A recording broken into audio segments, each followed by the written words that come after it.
Welcome back to the Advent Calendar House, the only holiday podcast with battle damage action, as we celebrate 1985's He-Man and She-Ra, a Christmas special.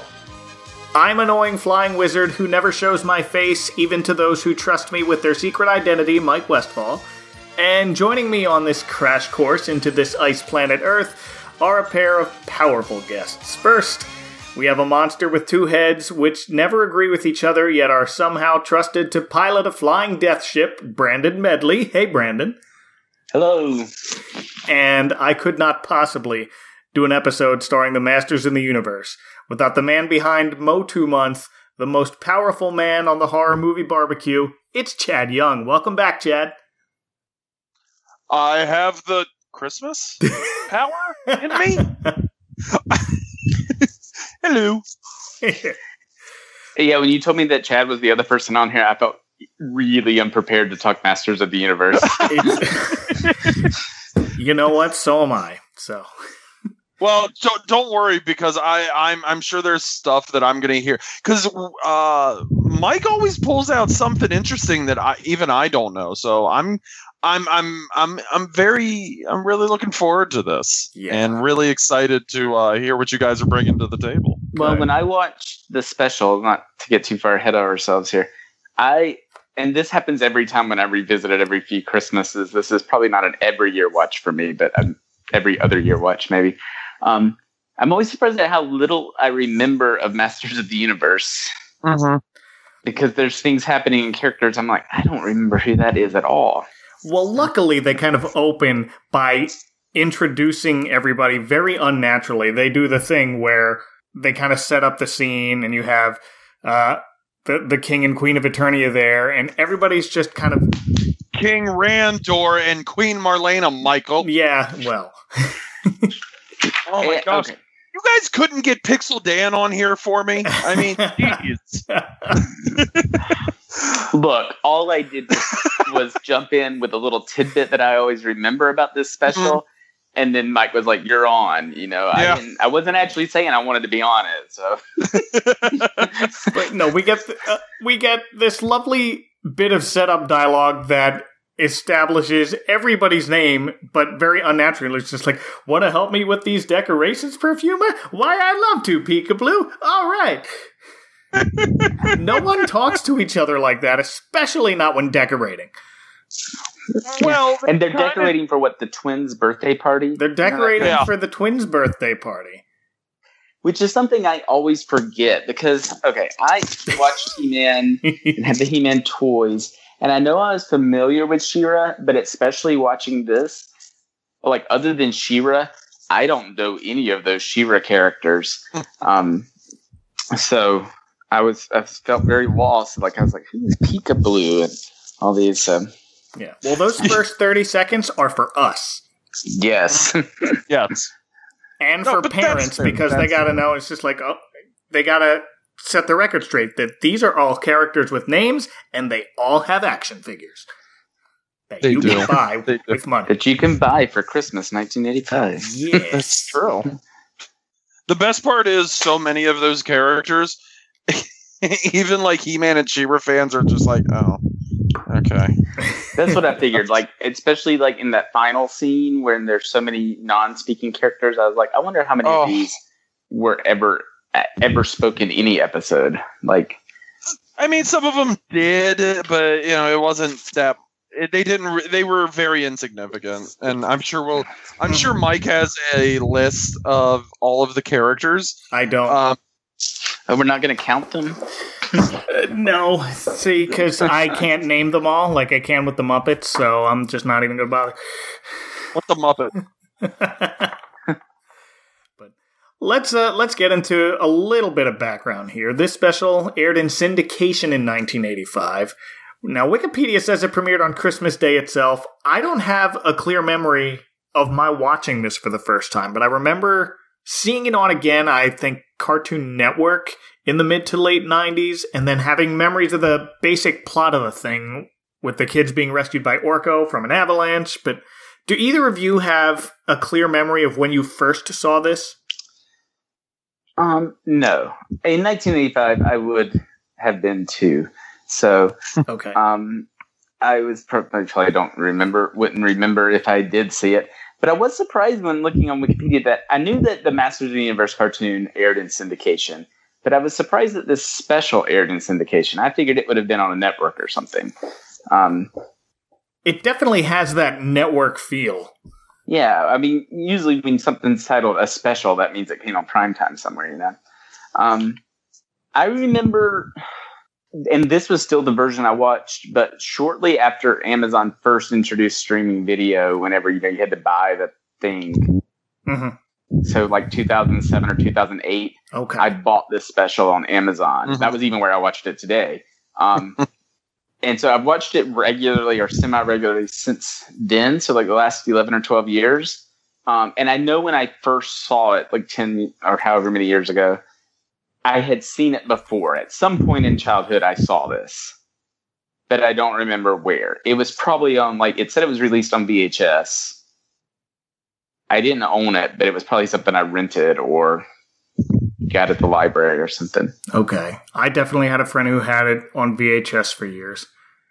Chad, did you see this on TV first or on a tape first? I saw it on TV. I tend to remember, and I'm kind of cheating because I do have an original broadcast of it from the USA Network. I don't remember if it was 1986 or 87. Okay. But, I mean, just like Brandon said, I would have been 2 in 85. So, you know, if I saw it in 85, I don't remember. But I have to assume it was like 86 or 87 that I saw it. I'm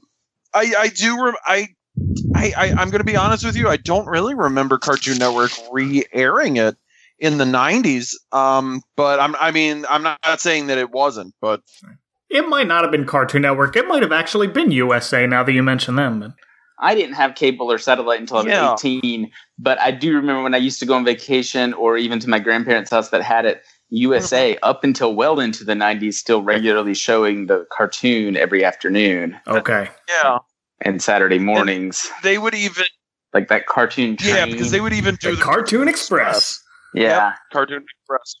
There we go.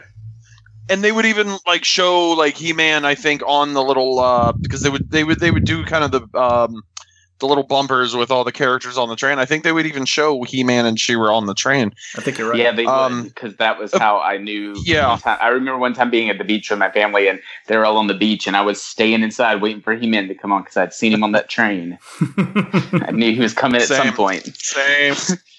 Because, like I said, we didn't have this at home, so vacation was just an excuse to watch cable. Right. My memories of He-Man now... Like, I know I had the toys and I watched the cartoon and all, but are of the movie, which I know a lot of people don't like, but I love. And, you know, because I had it on VHS and DVD long after the cartoons quit airing and before you could get them on DVD. And I watched it over and over the years, whereas I have not revisited the show as much. So a lot of my memories of the show have faded. And, you know, I remember the characters that were in the movie more than any that were in the show. Well, I can tell you are in good company. Did you guys pick up on the fact that Brandon, you just said that you ended up like watching it on Amazon, right? I don't know if you guys kind of noticed this, but the specials have been, or I should point out, all the Masters of the Universe, all the Filmation library in general. If you notice, it's all been sped up. The frames and the sound, the syncing has all been kind of sped up. So the Masters of the Universe and Filmation geek in me is watching it on YouTube, and I'm just like, I definitely noticed that. Is this the YouTube version that's been sped up? Is that what you're saying? Well, the YouTube version is the DVD version that I think was looked over by someone who decided to speed them all up and decide that was probably the better idea, which I'm just going to save my comment of who it is. But I'm not really the biggest fan of the speeding up. I'm not either. I know that, you know, like cable channels will do that with old sitcoms now to fit into more commercials. And I was wondering when you said YouTube, if that was a thing they had done to try to avoid like copyright bots or whatever. No, the YouTube upload is actually official. No, because Well, that's from He-Man.org. Yeah, I'm not sure if now. I don't know if the one I've watched is sped up or not. Like I said, I wouldn't have a good enough memory to know. I've owned this digitally for 10 plus years. There are copies out there that are not sped up. The original VHS, which Mike, you were asking about whether or not I remember watching it on video. The original VHS, I don't think people remember. For the longest time, that was a very hot item. I mean, the early days of eBay and He-Man.org. I mean, a lot of people spent their time trying to hunt that down, and now it's obviously readily available. But I mean, those versions are sped up. Like I said, I have an original broadcast that is not sped up. But again, it's just the filmation and animation geek in me that can't stand speeding up frames. The first thing I ever bought on eBay in 1999 or 2000 was a He-Man action figure. Nice. Because I never had He-Man out of the line. Like, I had one of the variations of He-Man, but not just He-Man. And I remember playing with my Skeletor and stuff, but I had some He-Man soap dispenser that was way bigger, not to scale, and no points of movement or anything. And I broke off the soap pump part. So as soon as I found out this was a thing and you could buy old stuff, 16 or 17, I bought He-Man. Now, did you guys? Now here's my question, because that kind of brings up a good point. Were you guys? And this is completely off topic, and I apologize. But were you guys a fan of the variants that were released of the line at all? I was not a big collector of different variants of action figures. If I had one of something, I was good. I had the battle damaged He-Man and Skeletor that I got actually the Christmas before this aired. So I was all in. Right. But I had battle damage He-Man and Skeletor, but I had original Skeletor. I usually just got what I could get when it came to action figures when I was that young. But I always wanted just the regular He-Man to look like the one on the cartoon. Okay. Exactly. Ghostbusters was one I remember having a lot of variants, but He-Man and some of the other lines I just had, one of a character was easily enough. I didn't really get into the variants until Ninja Turtles because they had so many. Yeah. I had a few with Ninja Turtles. If it was something they had showed on a cartoon episode, I usually wanted it. So the variants of the Ninja Turtles where they were in the trench coats, I wanted because they showed that on the show a lot. Yep. But when they came out with them dressed like Universal monsters, as cool as I think that is now, as a kid, that didn't really faze me. I was like, this is dumb. They don't do that on the show. Right. Yeah. Well, I don't know if you guys were Brandon, you may have. I don't know if you were, but it was kind of like with Batman, how you just wanted the one black suit or the gray and blue. It just give me He-Man, let me have He-Man. Let me have Skeletor. But like I said, but I did have the Flying Fist, and he kind of had this vacuum formed paint silver kind of chest armor. And that one was good enough for me, but, for me personally, I always wanted that original He-Man. I definitely noticed that the YouTube copy had sped up sound. And the big giveaway was how they had already sped up the voices of Adam and Adora. That they're just a little higher pitched, and it's the Smurf effect, is what I call it. If you notice, when they're playing She-Ra's theme in the beginning, that's also sped up too. Yes, I did notice that. So I think it translates into the music. I'm just like, that sounds really fast. But, a little too fast. And let's get into the voice cast now, as we like to do. Let's do that. All right. And then we always talk about it. So we have John Irwin as He-Man. Yes. He was also on another Filmation cartoon. He was Reggie on the Archie cartoon that Filmation produced. He was the voice of the 9 Lives cat. And Morris, yes. And he was the voice of a sportscaster in Back to the Future 2. There it is. I didn't know that until looking this up. I What's a wrote Back that to down the because I Future? wanted to make sure Mike knew that. Oh, I knew that. So when old Biff is in the car with his younger self in 1955, John Irwin can be heard on the radio as the sports announcer. Mm-hmm. We got another Big Back to the Future one coming. Yeah. A much bigger one. These are like the things I wrote down. Oh yeah. Next, as She-Ra... And Chad, to answer your question, Back to the Future is the name of a holiday, and it's kind of like Rusev Day. Oh, okay. It's kind of like Rusev Day. Rusev stole my bit. Rusev Day. And he's doing a better job at it than I am. You need an aid in like, English I'm just good. seeing it for you all the time. You really do. I do. My wife refuses. But we also have Melendi Britt as She-Ra, and she's also the voice of Mermista, who shows up later. She's still doing work. Like she is. Was, like, okay, I recorded the Michael Jackson Halloween special that aired last October. Mm-hmm. She's in that? It's still sitting on my DVR unwatched because I heard how bad it was. But she's in that. It was bad. It was terrible. Yeah. She's also apparently in a Gilmore Girls episode. I did not write down which one. She's got a lot of one-offs. I've watched that show. Yeah, it's just one episode. Yeah. I'm sure it's not a big role, but I've watched that show so many times. I was like, I'm going to have to go back and look for her now. Yeah. One of the more regular roles she's had was she was the voice of Batgirl in the 1970s on That Filmation cartoon. Huh? Yep. I reacted to that way too eagerly. I'm sorry. Just continue. No, it's all right. I was surprised in looking at this voice cast how many of them were still alive. Yes. Yeah. I mean, this is only 33 years old this year, but... Yeah, but a lot of them were like people who were in their 50s doing these voices. That's true. You had a lot with resumes going back to the 60s. Like John Irwin's like born in 1936 or something like that. Like the voice of Tila and the voice of Hordak were the only ones out of the major voices that I remember seeing that had died.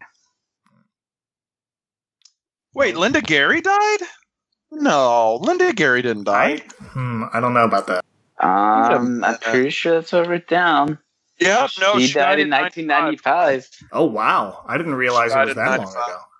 Yeah. All right. Well, she was doing the voice of Aunt May on the 90s Spider-Man. That's right. Which I guess was probably still going on when she passed. Oh, it might have probably been. Recorded everything she needed to before she passed. That ended somewhere around in there. She was in that. She was also Dr. Nora Crest on Batman the Animated Series. Oh, she was. A few of these actors popped up on that show. Mm-hmm. Well, a lot of them, to pull back the curtain, Paul Dini actually, I believe, got his start on Masters of the Universe, so I feel like he always had like a little soft spot for Filmation. So that would kind of make sense as to that connection. Okay. Makes me wonder if Andrea Romano worked on with any of the Filmation stuff since she cast all that. Oh, probably. I'm looking her up now. Andrea Romano. While you're doing that, I will mention that Linda Gary, I remember her as the narrator of a bunch of Disney read-along stories, including Cinderella, Alice in Wonderland, The Three Little Pigs, and It's a Small World. Mm-hmm. They made a story out of that, and it wasn't terrible. I don't remember. I made a story out of that when we write it. That's good. Yeah. Well, all right. I'm going to have to find my way over there when you do. Let's see. We have the great Alan Oppenheimer as Skeletor and Man-at-Arms, and one of the Manchines, Zipper, that kind of sounds like a bad Bill Cosby impression. Mm-hmm. The Zipper is there!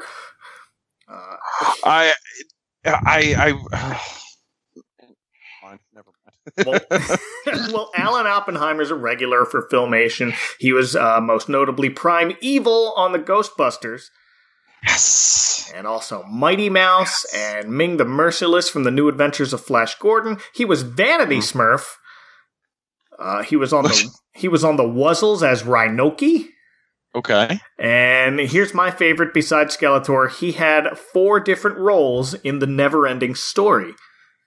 The movie. No.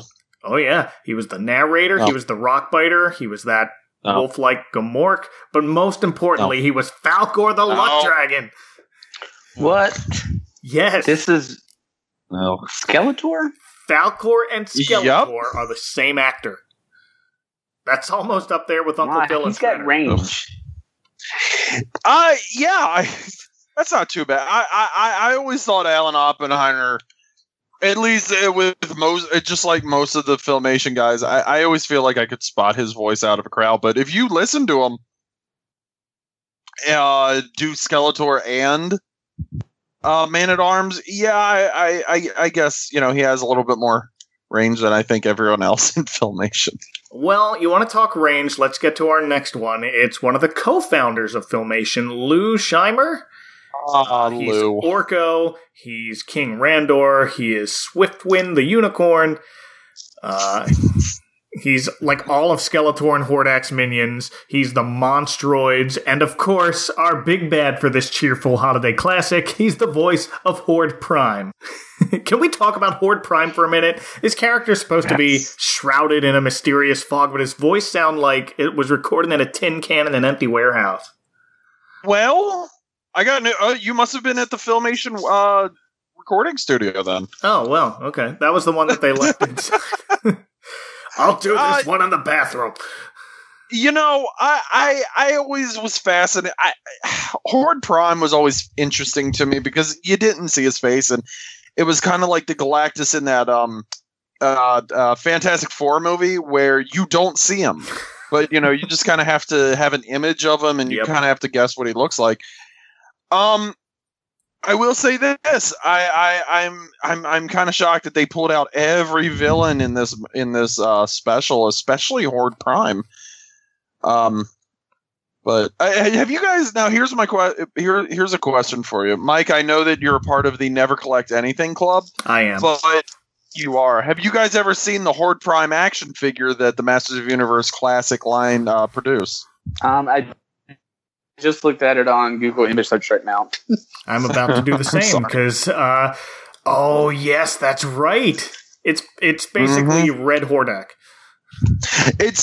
Thank you. I was going to say it's Hordak mixed with Frank Langella's Skeletor, pretty much.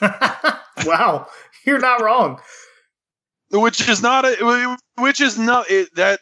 bad in any way. No, yeah. This is my final form.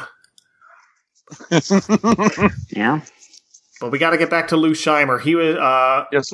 As I mentioned, he was one of the co-founders of Filmation, so he's touched just about every project of theirs. Absolutely. As far as where you can hear his voice, he was Dumb Donald and Fat Albert. He was Batman's Batcomputer and also Batmite and Clayface. And of course, he was Tracy the Gorilla from the Filmation Ghostbusters. Yes. Oh, all this Filmation talk is just making me so happy right now. Filmation has such a storied history that I don't think, and Mike, you and I were talking about it in a previous episode. Filmation did so much for animation, and to be such, a low budget American, animation house is just absolutely incredible. I sometimes think people pass over Filmation when they, talk about nostalgia just because of how low budget it was. But the fact is it had one of the, it was giving Hanna-Barbera a run for its money for the longest time. But what Lou did with, I believe it was Hal Sutherland and Norm Prescott, it will never be done again. And Lou was just so hands-on with literally everything he did. It was incredible. And he also brought his family into the business. Lou's daughter, Erica Scheimer, was the voice of Peekaboo and Perfuma, as well as the kid's mother at the very end of the special. Yes. Erica, when she publicly came out as gay in the 2000s, she said she always felt comfortable working at Filmation, calling it one of the gayest places in town, which is my favorite description of anything. Mm-hmm. Yeah, it's kind of not surprising when you watch these. Yep, pretty much. Gotta feel comfortable where you work. Yeah. Exactly. Erica was also the cartoon voice of Marsha Brady. Now, Chad and Mike, since y'all both seem to know much more about Filmation than I do, like, what happened to them as a company? Like, where are they now? They just ran out of money. They had to sell pretty much to I think it was L'Oreal, actually. I think the parent company that owned L'Oreal. So kind of it led to some jokes in the in the He-Man of just, you know, that's why He-Man has such amazing hair, so they had to sell back. But no, they just they weren't able to keep up with the times. They started losing talent, they started losing money. And this is in the 80s, or this was the beyond the 80s. I never hear much about early yeah, it was the early 90s. Okay. I think their last project was this it was like a unofficial Snow White title called Happily Ever After. Oh yeah, I just saw that on a bunch of those. I remember seeing that in video stores, but I saw that on a bunch of their filmographies. So. Yeah, and it was really weird because some of these were actually not bad. Like if you watch that Weird and Twisted Pinocchio, which was just chilling to watch.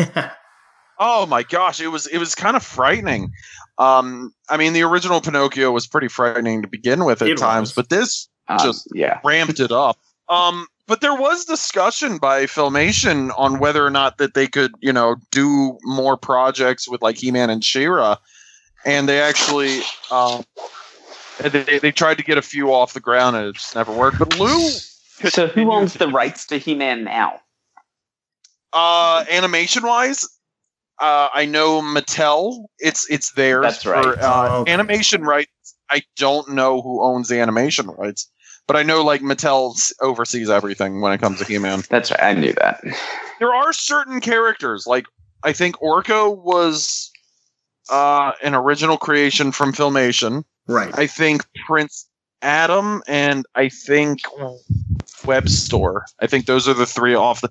I could be wrong about Web Store, and if someone wants to correct me, please do. I really can't remember who it was. There was a villain.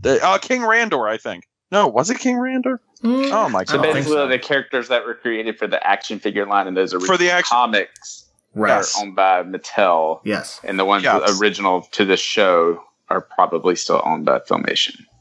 Yeah, well, I mean, I think that's probably why you didn't see.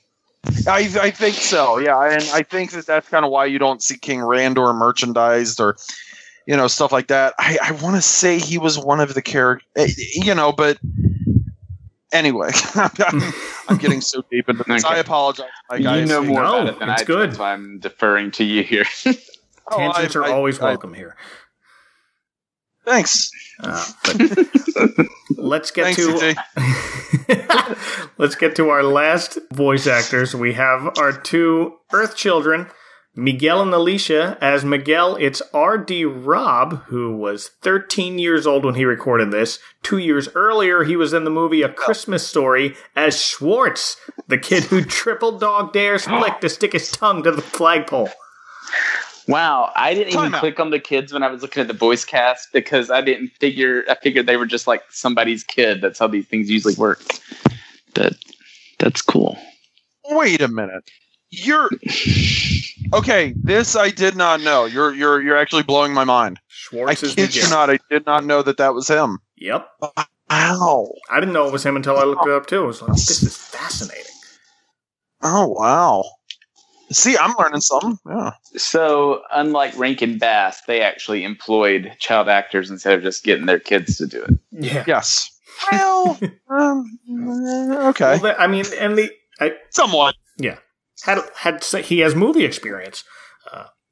And then Alicia is played by Lana Beeson. Not a lot of credits here, but that is her singing voice doing the better job of the two on the Christmas song in this. She was also in the singing voice in two of the most nightmare-inducing movies for me as a child. In All Dogs Go to Heaven, she's the singing voice of Anne-Marie. And she was the singing voice for Alice in that 1985 Alice in Wonderland TV movie. Oh, with the giant, terrifying Jabberwock. You guys know what I'm talking about? I don't remember that one, but I do agree that All Dogs Go to Heaven was very nightmare-inducing. Oh, yes. Yeah. It takes a lot out of you to watch that. It really does. But let's get back to cheerfulness. Now, wait a minute. There's one other person in the voice cast that I'm surprised you didn't mention. Stella, one of those damn kids are in front of my car again. Oh, I skipped right over him. Oh my goodness, we got to talk about Hordak. And he's the big Back to the Future connection. Yes! The biggest one. Oh, I'm so embarrassed. All right, it's George DiCenzo as Hordak. That's Marty McFly's maternal grandfather, Sam. He's an idiot. Comes from upbringing. His parents are probably idiots, too.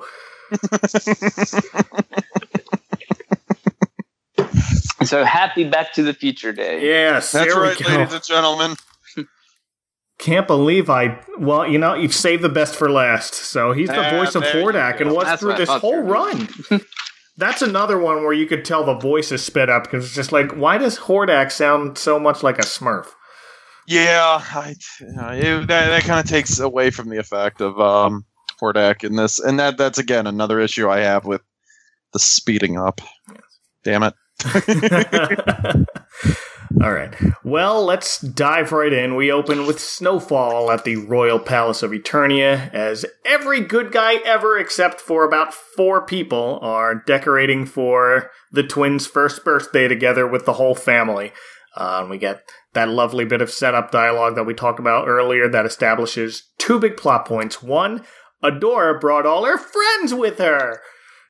Yep, and sure did. We get all of their names. And then 2, all this decorating reminds Queen Marlena of Christmas, something her husband of over 20 years has never heard her mention before now. Yes. Okay, I had something to say about that. Because first of all, I had forgotten that she was from Earth. So, I went to look that up to make sure that I was reading that right. But that's what I said. I was like, how are you married that long? And in all your times of getting to know each other, telling stories, you never mentioned Christmas. Yeah. But then, you guys, I took a screenshot of this because I had to share it. If you look on Wiki Grayskull at Marlena's page, there's a whole section, or it's like a paragraph, but a whole section called Marlena's Religion. And it says, since Marlena originally hailed from Earth, she presumably believed in the monotheistic God of Judaism, Christianity, and Islam. When she married Randor, she probably converted to the worship of Eternia's goddess, identifying the goddess as the female aspect of her traditional god. Or she may be an atheist. Maybe. Wow. Well, let's cover all of our bases here. Can I just say this about that Wiki Grayskull? That is proof positive that Masters of the Universe fans, myself included, are absolutely out of their F skulls. Can I the one thing about Marlena that I think, you brought it up, she is kind of the link to Earth for a lot of these moments. In fact, they even mentioned it in the movie how I think He-Man makes a comment when they're on Earth. They're like, yeah, my mom is from Earth, or like something like that. It's kind of just a very brief. Yeah, and Marlena, I think if I remember right, it's been a while since I looked at her Wikipedia, but she was like an astronaut that came. Yeah, because it says like her alliances is like the group of heroes, and then it says formerly NASA. Yeah, there we go. Not anymore. Yeah. Not since Reagan came into office. Oh, hey, easy. Well, wait, easy. no, it was 20 years, so, all right. 65. Kennedy. Oh, no. That's... Nah, all right. Oh, jeez. Oh, she has a lot of bad news to catch up on. Johnson. All right. Yeah, not Kennedy, not in 65. Nope. Just after that. Okay, so wait a minute. Okay, I'm doing the math here for the first time. Let's say figuratively, Adam and She-Ra, or Adam and Adora are 2025. No, but didn't the show always say they were 18? I thought the Skeletor Battle action Team, figures actually. one did, because that's what I always thought. It gave me very unrealistic body expectations of what I would look like at 18. Let's say they're 20. So 20 years before 85 would be 65. So that would be like the dawn of the space race, really. Yeah. So then the math kind of checks out, because because the Secret of the Sword was in 85, and that's kind of when He-Man met oh my gosh, I'm trying to apply logic to this. You're applying more than the makers probably ever did. That's why we're here. Exactly. So, yeah, 2 of the 4 people not at the palace decorating are Adamant Man-at-Arms, who are finishing the construction of a Sky Spy, a large space shuttle-type drone designed to spy on Skeletor's every move. And, okay, I've seen a lot of people dump on TV shows where one side, usually the bad guys, have this kind of universal camera that follows our heroes around and delivers a clear picture of their enemies via closed-circuit TV. We see it in Inspector Gadget. We see it on the Technodrome. No one ever explains how that's possible. Here, someone's going to the trouble of explaining it away via Sky Spy, and I thought that was a brilliant move. Yeah, Man-at-Arms. I always just assumed, like, Man-at-Arms had built, like, obviously I didn't know what a drone was back then, but I always assumed it was, like, some air camera, something like that he could kind of, keep an eye on things for. Sure. At the time, it sounded like a great idea. Yeah, and now we can't get rid of these damn drones, so, thanks a lot, Man-at-Arms. Third on our list of allies not at the palace is Orko, who decides he needs an up-close look at the Sky Spy, which of course means pretending to fly around in it, but actually pressing every button, including the one that launches the thing.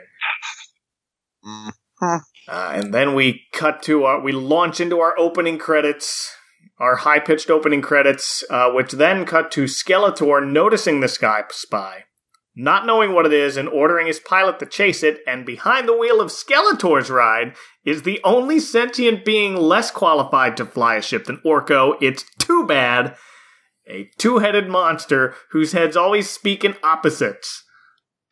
Okay, Mike, yeah. I love you with all my heart. I cherish our friendship, but I am not going to let you just sit here and disregard the good name of Too Bad. Well, all right. Shouldn't be flying a ship, though. No, that's true. They have no right to be in charge of anything. Nope, absolutely not. Like, Skeletor's trying to give him directions, and Too Bad immediately goes, all right, left. No, right! Get that ship before it escapes, or I'll put both your heads in orbit! Left it is, sir. To the right. Yes, sir, Skeletor. Left. Right. And that makes it all the easier for He-Man. Well, no. First, He-Man tries to take down the ship, but they deploy, what do they call it, force claws to restrain him? Yep. And we get this lovely little one line. You know what? These claws need a manicure. But luckily, She-Ra's here to come to his aid, proving for the first time in this special of many that She-Ra is the better hero. Duh. Oh, yeah. She really is. In every way possible. Absolutely. That will come up again. Oh, I'm sure. I hope it will. Oh, yes. But the twins knock Skeletor off course, but meanwhile, neither of them knows Orko is in the ship, and he casts a spell to make it land somewhere safe, taking him to an unrecognizable blue planet that is, in fact, our own Earth. Yeah, just like in the motion picture. Exactly. Which is probably where they got the idea from it. All right, well, it could be. And conveniently, he crash lands somewhere in the snowy northern hemisphere in late December.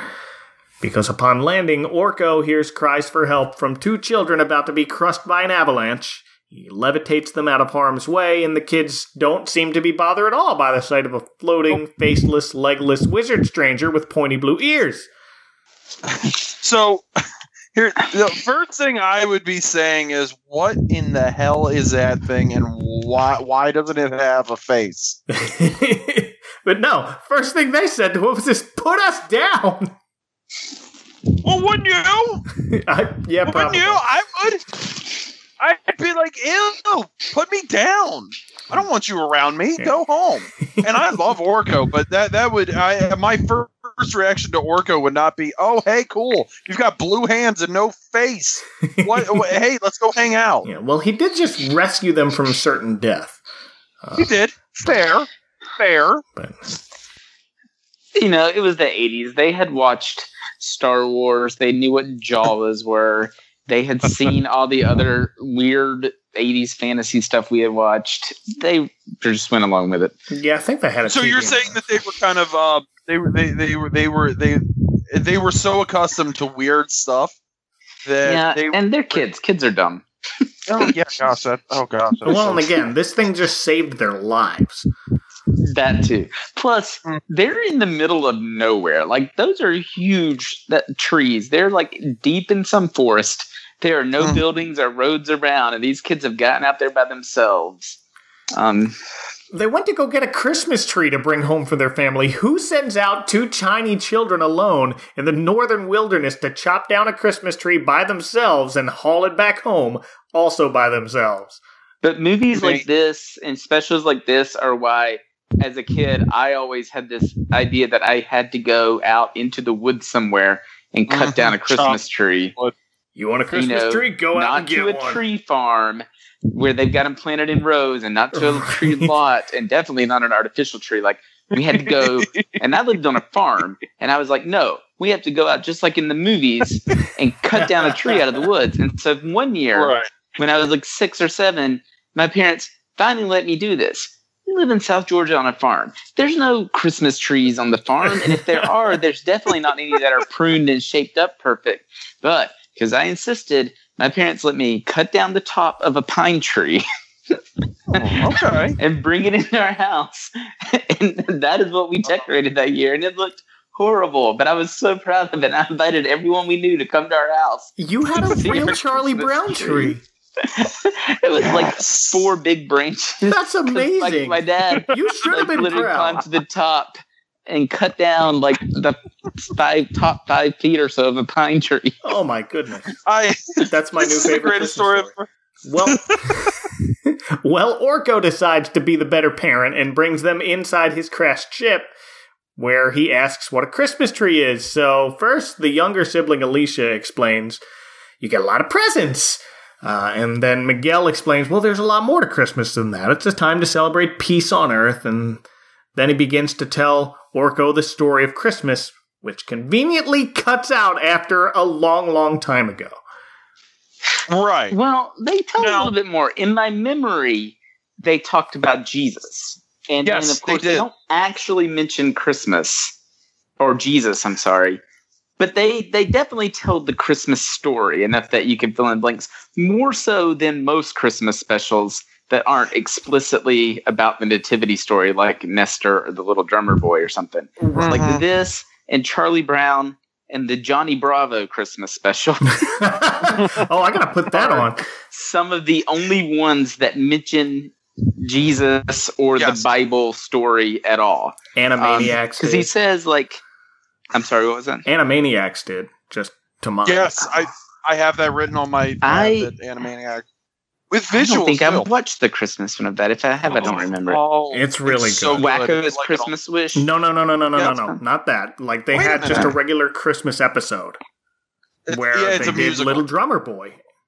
I probably saw it then, because I watched all the regular ones. Okay. But I don't remember it. But they're all on Hulu or one of those. They're on Hulu. I have to go watch it. Yes. Did you guys?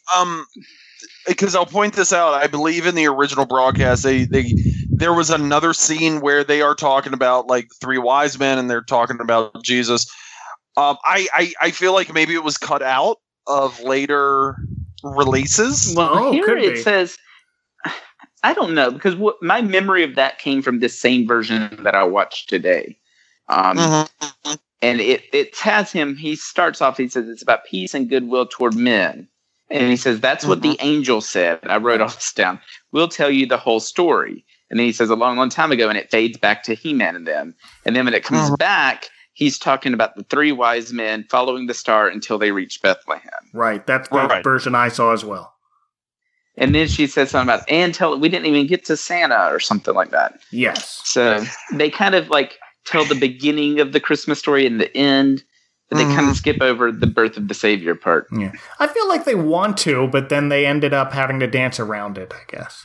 You know, I think, to be fair, the big thing with, Filmation, and not just Filmation, but, the He-Man and She-Ra properties, is they always taught about inclusion. So I'll say this, as a Christian, I'm not, I can appreciate that they included it, but I'm not really losing my crap over the fact that they didn't go all in depth. I think that, the way they did it for a, mainstream. I think for the audience that they did it for, I think that they were kind of smart about it. But again, I can kind of see, where I can kind of see where some people were like, don't go in there. Don't go down that hole, please. Yeah, I mean, it doesn't bother me either. And I don't have a problem. It's just in my memory, I was like, I've always been like, and I think this was the little bit of trivia I mentioned to Mike when he first mentioned this on Twitter. Yes. Like, this is one of the few that mentions Jesus as the reason for Christmas. And I mean, and it does. I mean, that's what they're talking about here. But they never explicitly say Jesus, which I thought in my memory they did. But they just allude to it. They don't. But again, it could also be just their way of being inclusive. Because, I mean, look at the characters' names. Miguel and Alicia. Yeah. Their names are Spanish, so they're more relatable. It worked for me. I remember thinking, hey, that's my name, but Spanish. My next door neighbors were Hispanic, wonderful people who probably should not have been as nice to me as they were whenever I'd just wander into their garage and play with their toys. I had no sense of boundaries as a young kid. Or now. I'm just saying, ladies and gentlemen, this is essentially what you get with Mike. Oh, dear. Well, meanwhile, Man-at-Arms has a technology to trace the location of the Sky Spy, and Queen Marlena immediately recognizes its coordinates as on her home planet Earth. And we already talked about her being an astronaut who crash-landed on Eternia, met a king, and decided, ooh, I want this life instead. And can you blame her? Yep. Nope. Not at all. They actually respect animals on that planet. I mean, I'd be doing the same thing. Well, the Sky Spy has a transport beam that can bring it back, but it needs something called a Carium water crystal, something not found on Eternia. Man-at-Arms built this rocket and a transport beam, but it needs a part that his home planet doesn't grow. Okay. That's when Adora volunteers to look on her series home planet of Etheria. And since it's a water crystal, she goes to ask the fourth and final ally not present at the decorating party at the palace, Mermista. Why is Mermista the only one who didn't go to the party? She can't get out of the water. She has to live in the water. Oh, that's right. She's you know what? I will say this. I don't really have a lot of knowledge about Mermista, but just going by her name, Mista, I'm assuming she can't really leave the water. In fact, I feel like anytime they showed her, she was always on. Anytime they showed her on the cartoon, I feel like she was always just kind of in the water. Yeah. And just decided she wanted to kind of sit on a rock. Right. Look at you bringing logic to the conversation.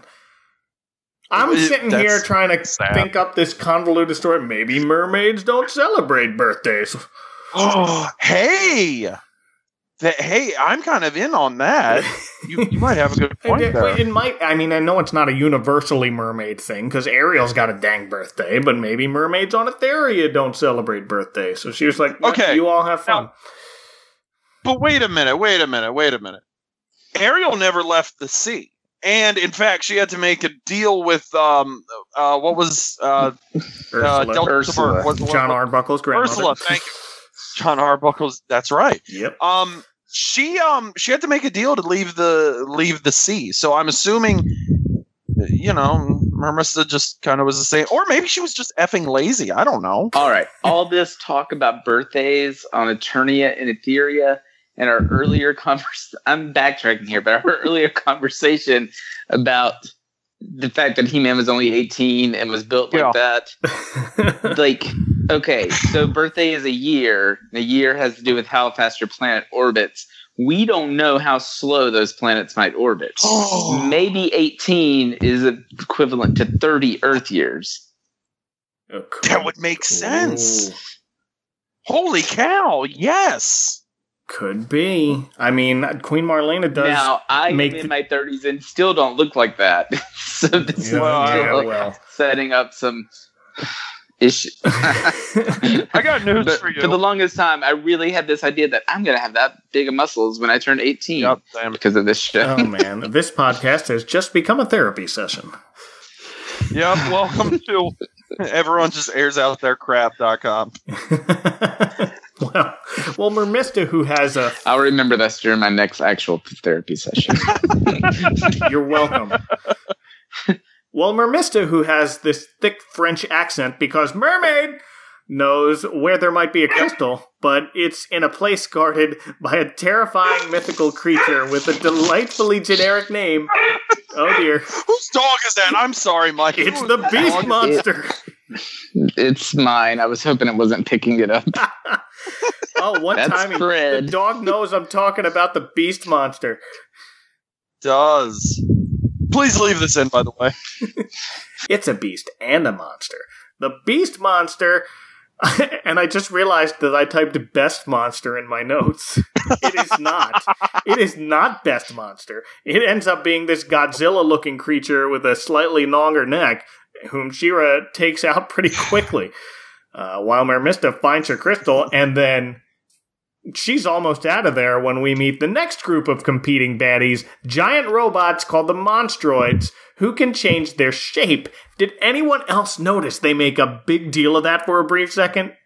I gotta be honest, no. Okay. No. She-Ra makes this passing comment, it's like, They're changing into other forms. What evil robots. Very evil and very dangerous. the makers of He-Man toys would like you to know that robots that change their form are evil. It technically, you know, if you ever look throughout pop culture, shapeshifters are always the evil ones. I guess so, but this was... That's always weird to me.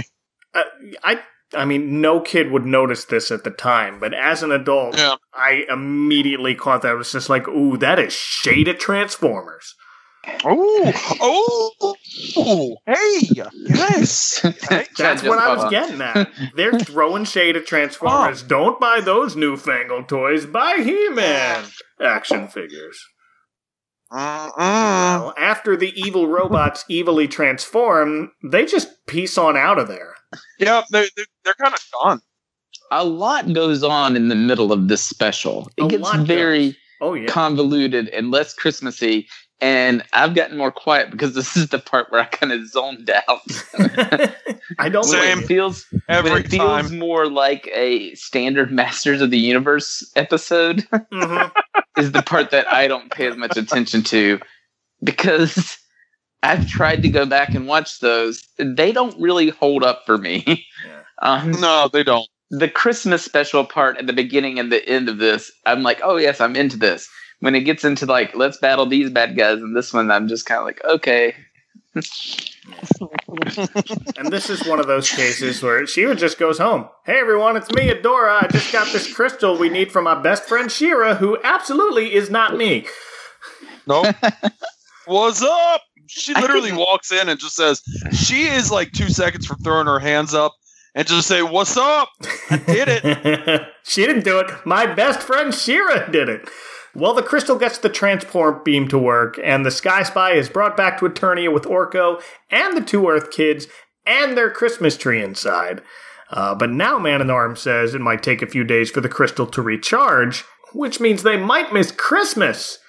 And that's when Queen Marlena decides, all right, let's turn the twins' birthday party into a Christmas party. Certainly they won't mind. No. And then I'm kind of bummed that we don't get more of a montage of the Eternians trying and failing to figure out how Christmas parties are supposed to work. We get this brief bit with Perfuma turning the weather to springtime, but the kids correct her, no, Christmas is in the winter. Well, sure, if you're on the northern hemisphere. How northern hemisphere centric. Right? Not if you're from the south where it's summer, but no one cares about those jerks. You know what? This whole planet is turning their whole day upside down for these kids, and they are just pushing it so badly. Like, they are just oh my gosh. You know what? They're very thankful, though. They're very grateful. They use their manners. Yeah, but they're still like kind of passive aggressive at times. Could be. All right. And then we cut to. This could have been much more of an event, kind of like how in the SpongeBob Christmas special, you know, whenever they're trying to make Christmas. Yeah. In Bikini Bottom, but nobody really, other than Sandy, really knows what Christmas is. They have a song. Like, it's this fun. They have a song here and everything, but all we get is Orko, and I don't even know the name of that thing, dancing around. Yeah, there are some weird little critters that I guess come from She-Ra that I don't know other than from this special, but they are, they don't even look like they go in this same cartoon. They look like something from Rainbow Bright or something. Well, and that's the idea. They're from a different planet. I'm showing my lack of knowledge of basically all the quote unquote girl shows from that time period. I was all in on Rainbow Bright. That got dark. I had My Little Pony. I had My Little Ponies too. I asked for My Little Pony for Christmas the same year I asked for He-Man and She-Ra, so I had like He-Man riding around on Firefly the Pegasus for My Little Pony.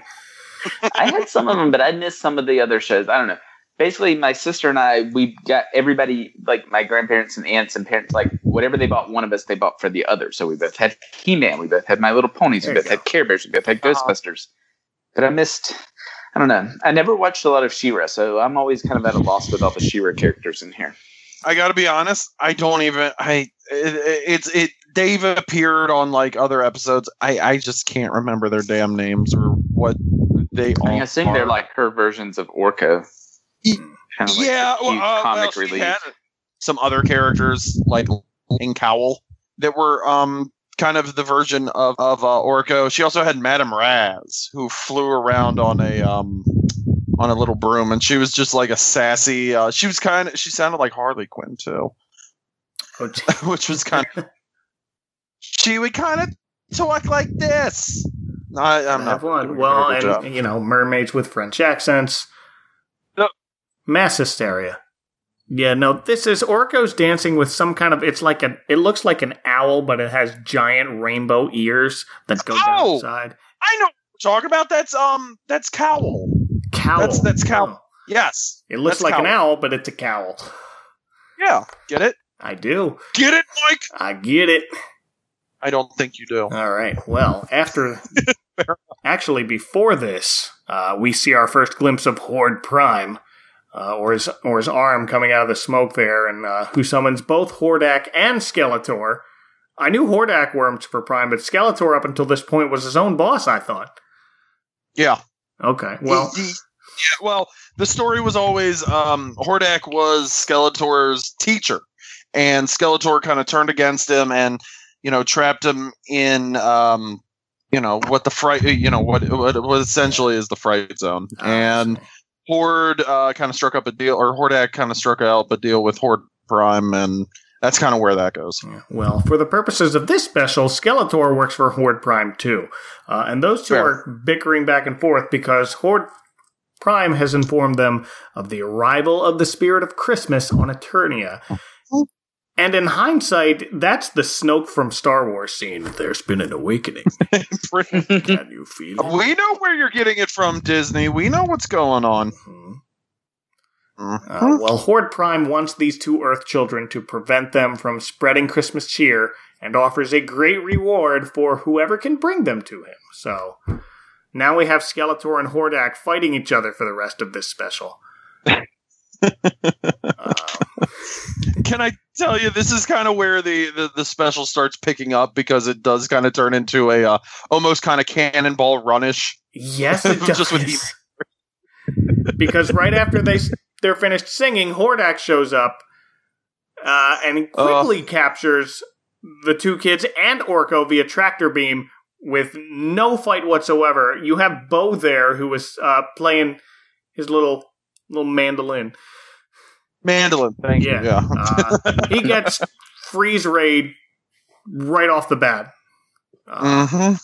Well, now no one can find the kids. They can't use the finder beam because that looks for the Sky Spy, and the Sky Spy is back on Eternia. So now He-Man and She-Ra have to consult Peekaboo. Yeah.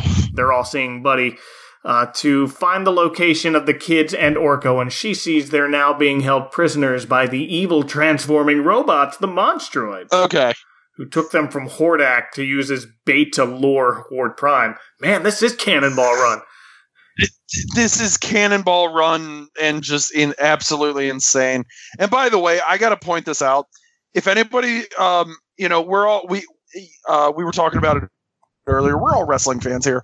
Peekaboo plus She-Ra equals Charlotte Flair. Wow. You're on the money. Because Peekaboo has this kind of peacock thing going on in the back. Yup. Oh, wow. Well done. I am not convinced that, if you ever watch Charlotte, I'm not convinced that her outfits are, not inspired by She-Ra characters. There's got to be a little there. She grew up on this with us. I mean, she's a bit younger than we are, but not that much. No, and you know her 30s. Dad. Right. No, she's not. I'm Are you pretty serious? sure she's older than most of the other women that came out around the same time as her. Huh. I did not know. Wow, okay. I thought she was younger. She's 32. She was born in 86. Oh, yeah. Okay. Okay. Well, all right. She could have been a fan of She-Ra, though. Absolutely. She has older, My sister was older born brother in and older 86. sister, Yeah. I think. Oh, yeah, absolutely. Yeah, so she was that into makes She-Ra. sense. She was absolutely into She-Ra. Oh, yeah. It's canon now. All right. I mean, she was probably Did someone say watching it on USA, while she was waiting for wrestling to come on. Yes. There it is. There you go. Perfect. There we have it. Well, as the actual She-Ra very briefly mentioned earlier, and I didn't bother, the Monstroids have another enemy in the little friendly robots called the Manchines. Okay, let's talk about these guys very quickly. They look like little Mega Man robots before we had little Mega Man robots. Yeah, kind of. Yeah.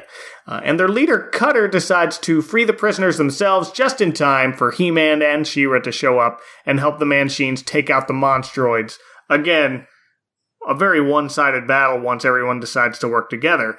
And finally, the children are free to be immediately kidnapped by Skeletor. And also an adorable little Manchine puppy who is licking Alicia's face at the time. So that's who Named Relay. Yes. Relay. There we go. I don't know. But because everyone hates everyone, Hordak shoots down Skeletor's ship with the kids and they crash land. I don't even know where they are at this point. Are they in Etheria? I don't think they know where. I think at this point they're in Etheria. I think or so. they're just In like a cartoon. planet. It's a snowy Yeah, region, they're- so the kids are too cold to follow Skeletor's orders to march to Horde Prime on foot. And they plead surprisingly kindly with their large skull-faced captor to ease their inconsolable cold. So Skeletor, in what the special tries to pass off as a streak of kindness coming over him, but really he's just tired of hearing them complain and wants them to get moving, summons some stylish winter coats that immediately warm up the children, who thank him for being so nice, and we get 5 more minutes of I am not nice. Oh, blast it. Oh, I'm warm again. Thank you, Mr. Skeletor. You are very kind. Kind? Never use that word around me. Now get moving. Okay. This is, what wrestling fans refer to as a face turn, where a bad guy kind of turns nice, and he becomes the fan favorite. I gotta tell you, I think that this was the point in time where Skeletor kind of lost his edge. Oh, absolutely. And I'm not just saying in this cartoon, but I think that he kind of went from, hey, it's a talking, scary skull. I mean, to, we've already got Hordak. He's a little bit more, frightening. Skeletor we'll just put him in the bag. I don't think Skeletor really recovered from this. No, Skeletor in the cartoon never really had an edge. No. And I think that because of the voice, to me. Oh, really? I would say that's fair. Okay. Like, if you look at him in the comics and in the toy line, especially as Franklin Jella, he's scary, and he has that, like, he's a skeleton, kind of very Emperor feel. But as soon as he opens his mouth in the cartoon... He-Man! Yeah, it's hard to be... He's much more like the comical bad guy. Absolutely. You guys want to know something even funnier is if you've ever seen a photo of Alan Oppenheimer, he looks exactly like Skeletor. Oh no, you're right. Like he does, and that's not because he's getting up there in age. But I remember the first time I saw a photo of him, and I guess it was like from the 90s or something. And I was like, "Holy cow!" Yeah, it's just his facial structure. I've seen this. Probably based I've seen pictures of him before, but looking at it again now, I'm like, nope, I see that. Nope. Yep. That's called method acting, children. There you go. Well, this segment is the star of the whole special, as Skeletor's heart slowly grows 3 sizes, carrying that robot puppy in his arms that won't stop licking his skull face because dogs like bones. Oh, stop that. Do you want me to hold him? No, we'll go faster if I carry him. But tell me more about this Christmas. Well, it's a wonderful time of the year. Everyone has lots of fun. You mean they get in fights? No, they have fun. Fights are fun. I like fights. And you give each other presents.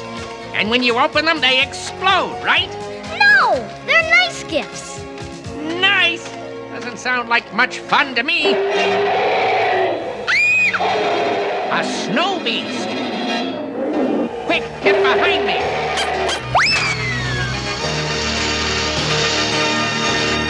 So much for the snow beast.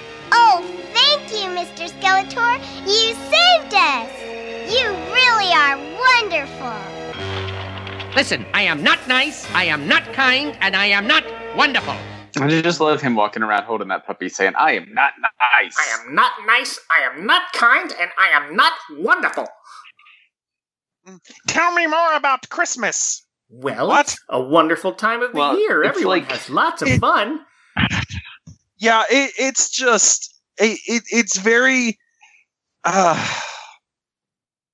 I'll say this. I'm just glad they didn't do this with Hordak, because I feel like Hordak would have just been destroyed for me as a kid. No, you couldn't. But then again, did you see it happening with Skeletor as a kid?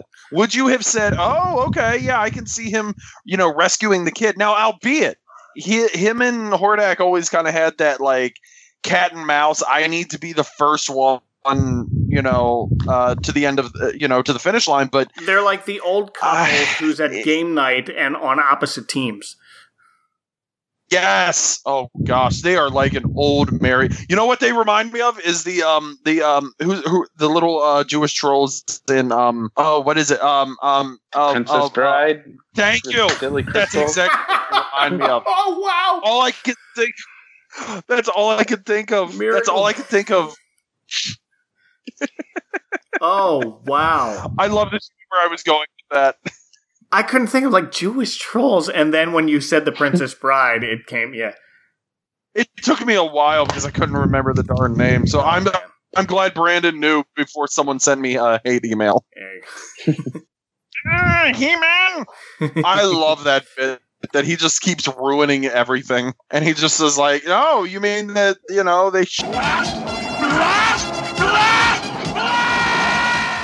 Down everyone's chimney?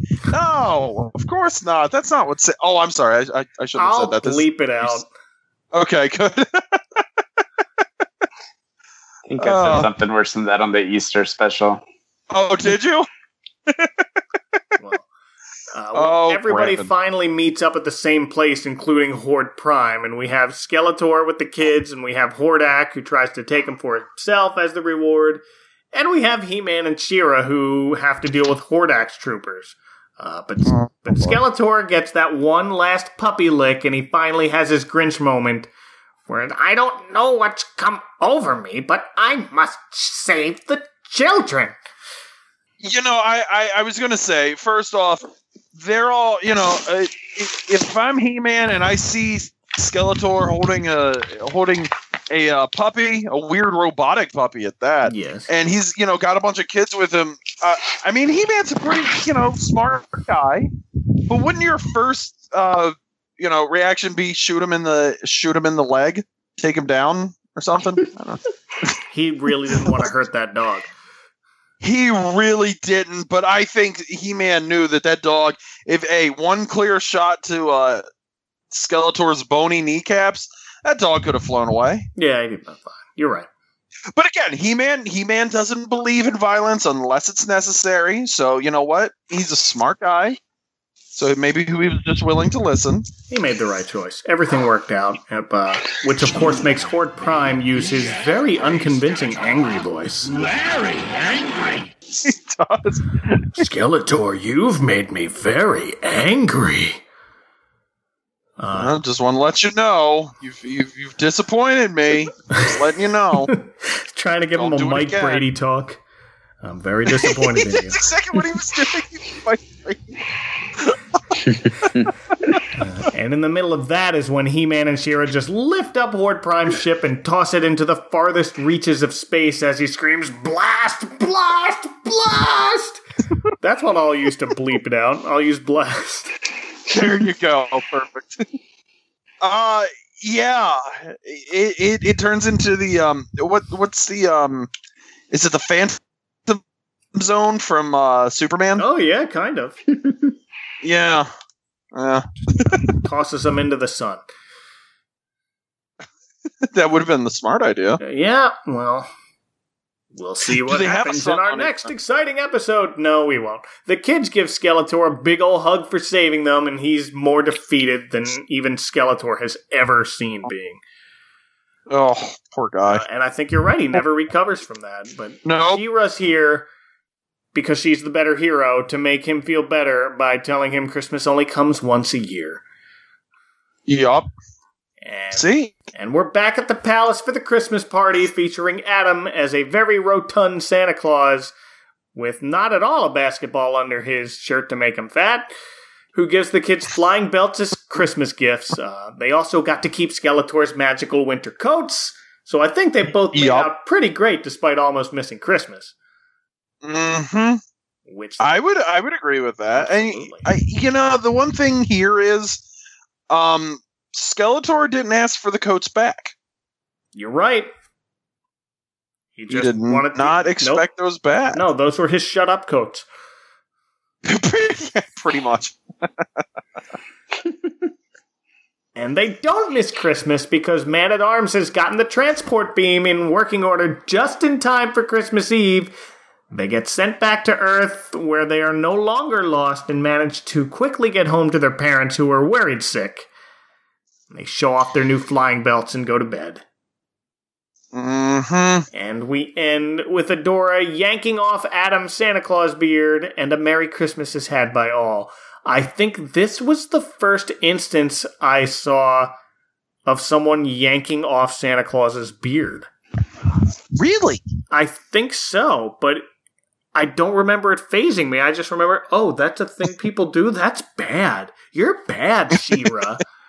Adora. Can I say this? We got to touch on something that Filmation was a very musical heavy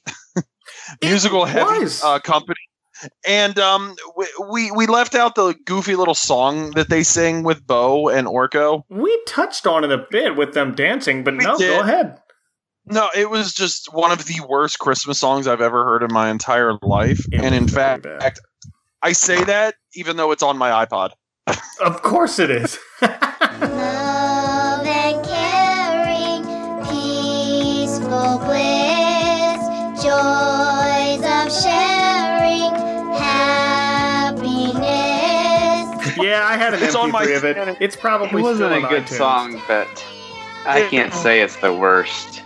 I've heard a lot worse songs. But He-Man, there were a couple songs in the entire He-Man series that people kind of overlook. Right. For very, very good reason. And this is an example of Filmation really wanting to create a holiday classic by creating this little song. And I don't think that, anyone outside like our geeky kind of circles are no. I don't think they're going to be putting it on their Christmas playlist. No, it just this year. It never stuck the landing, unfortunately. But yeah. Very, very few Christmas songs. There's been lots of Christmas songs that crossed over into Christmas specials, but there's very few I can think of that crossed from specials to being like mainstream Christmas songs. Mm-hmm. No, you're absolutely right. And you've got the ones from the Grinch and the ones from the Rudolph special. The Muppets. Funny enough, the Garfield one never really, or the Garfield one. Some of the Muppet stuff. Yeah. Garfield had a couple of good ones. Yeah, but they never really reached over, and like if you were to start singing them, people wouldn't be like, "Oh man, Garfield, 85." They don't get played in malls, right? No, and like, trust me, I've worked in Silver malls and Gold from Rudolph played in malls. It's true, you will, over and over and over for 2 months. So, are we just kind of wrapping up into a miscellany now? Like, did we make it to the end? I kind of lost it. Yeah, well, first, like every true 80s cartoon, we have to touch on a moral at the end of the show. So that's how Christmas first came to Eternia. Not everyone celebrates Christmas, but the spirit of the Christmas season is within us all. It's a season of love and joy and caring. And presents. Presents are nice, Orko, but Christmas means much more than that. I know, Adam. Christmas is a time of peace and caring and happiness. That's right, Orko. And what would make you happiest this Christmas? Presents. Oh, Orko. You know what? He has not celebrated. He hasn't even celebrated a Christmas yet. And already he's going around saying, "Oh, I love presents." You know what? You don't get that. You haven't even gotten one Christmas. It's your fault you even know about Christmas. I'm surprised he's not saying it. And you know what makes me happy? Opening Masters of the Universe action figures on Christmas morning. Well, I'm in hell. It is the 80s. And gosh. materialism and consumerism are at a peak. Can I? You want to know something? I have a list of all the characters. Do it. That we need to discuss being in that final scene. Okay. Okay. So obviously, King Randor, King Marlena. Yes. We have Snout Spout, who was the elephant guy. Giant muscular, the elephant guy, who I've always been a fan of. Yeah. He put the star on top of the tree. Yes, he did. Which is a pivotal moment in any moment in or a pivotal moment in this, by the way. Madame Raz is up in the little decorations, like goofing around. Bo, Queen Angela, which is weird because her figure and her cartoon counterpart were two totally different things. We also have Cyclone. He's exchanging a gift with Glimmer, and I'm assuming he thinks something's going to happen. Mechaneck is there. Zodak. I'm forgetting the damn bee's name. Oh, Buzz Off. Buzz Off. Cowl. Yes, I hate Buzz Off so bad. That's why. Cowl and he's not Battle Cat. He's Cringer. Yes. Cringer's there. Yes. We have Manny Faces. He's at a table with Stratos and casts a spell, I believe. I can never remember her name. Lookie, who you were always supposed to find in the series, is just hanging out. You found him. Good work. Mermista, she is there. Ram Man, Tila, Frosta, Moss Man, Fisto, Yakko, who is one of Orko's cousins, Driel, and the old Orko. I can never remember his damn name. Seahawk, and who was a one-time character in a She-Ra episode, and then we come to the kids. So they really pack these characters in, and the reason I wanted to touch on that is just because it is such a crammed scene that as a kid, I don't think you would have picked up at first. You would have kind of had to go on back and watched a few times. They were like Easter eggs, You would have kind of had to go back and like scan the entire scene. I'm glad you did. Count along as you said those out, and like I might have got distracted a little bit. I think I counted 23 or 24 that you named. Did you really? But wow, right. That's a big you said palace. Mista. Yes. So didn't we have a conversation earlier about how she couldn't leave the water? I was wrong. I was wrong because I didn't even remember. She did. Apparently. She was willing to celebrate Christmas, but not the birthday. No. She was like, "I've got plans." I got it. Whoa, you didn't say it was a Christmas party. I'll be there. When she heard about Christmas, she was like, "Oh, my plans fell through." Sorry, Adora. I got nothing for you this year. It's like, whoa, Christmas? I'll be there with scales. Christmas, so I might get presents. Hey, okay, all right. She got a brand new couch. It's again, she's doing that weird pose on the couch, which I don't know. Maybe she's trying to get Adam's attention or something. Could be. Who knows? Well, this special is actually officially available in full on YouTube on the channel He-Man Official. It's a Christmas gift to the world for ages to come, much like this podcast. I'm not sure if now, but especially by the time this airs, but over the last several Christmases, it's been streaming either on Netflix or Prime as well. Oh, yes. Okay. Yes. Well, if people want to crash land their Sky Spy on your home planet, where can they find you on the internet, Brandon? I'm mostly over on Twitter at BrandMed, BrandMed. On Instagram and Tumblr, you can find me as Blessed Are the Geek. But mostly, I'm on Twitter. And sends great Christmas cards, by the way. Do you? Yeah, I have to get you on my list. Well, all right. Yeah. He sent me a lovely Christmas card, and I believe a Halloween card last year. Oh. I don't remember if I did Halloween cards or not. I know I got some, but I don't remember. I think you sent me something else last year. I sent you, I think you won my contest for It buttons. That you did. Yes, you did. So that's that what was I'm around then. Yeah. Yeah, okay. All right. And Chad, where are you? HorrorMovieBarbecue.com. You can see all the insanity that goes through my mind and pop culture.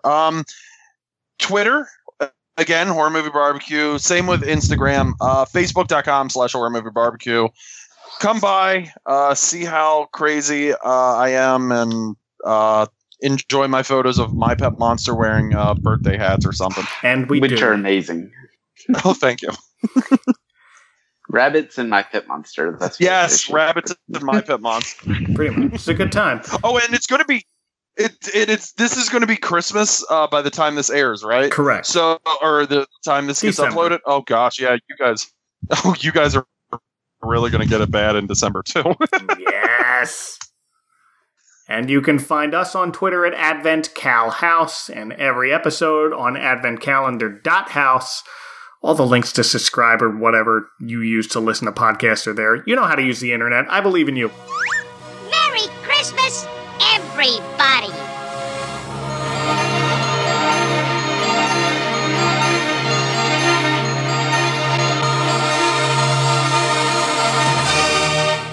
The Advent Calendar House is part of the Christmas Podcast Network. To find more shows like this one, visit ChristmasPodcastNetwork.com. Hi, I'm Mark. And I'm Jess. And we're Hallmark and Jess. I feel like we're in a car dealership commercial. We swear we won't talk like this during the podcast. There's two things we love most in this world. Hallmark movies and Lacey Chabert. And we're breaking down all of your favorite Hallmark movies like... A Very Merry Mix-Up. Rocky Mountain Christmas. And the All of My Heart series. Tommy, please be my husband. So tune in every Wednesday. Today! Next time on the Advent Calendar House... Now on video.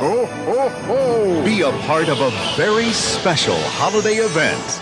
Walt Disney presents Mickey's Once Upon a Christmas, an all-new full-length movie premiering only on video.